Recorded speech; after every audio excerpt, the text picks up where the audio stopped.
ये बात बड़ी सरल लगती है।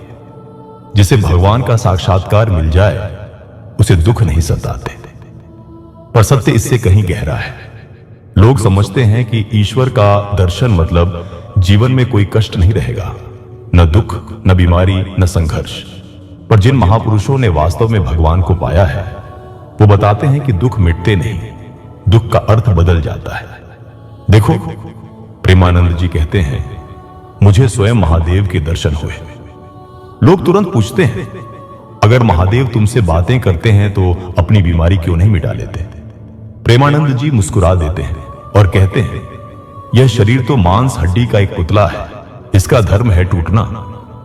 तो क्या एक मच्छर को मारने के लिए मैं ब्रह्मास्त्र चलाऊं? क्या अद्भुत उत्तर है।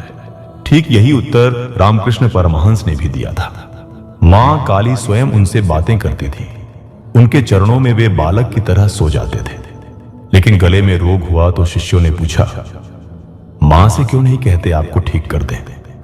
परमहंस हंस पड़े। यह रोग मेरे पिछले कर्मों का फल है। अगर आज इसे हटवा दूं तो अगले जन्म में इसे और कठोर रूप में भोगना पड़ेगा। भाग्य से नहीं भागता, उसे समझकर पार किया जाता है। यही संतों की महानता है।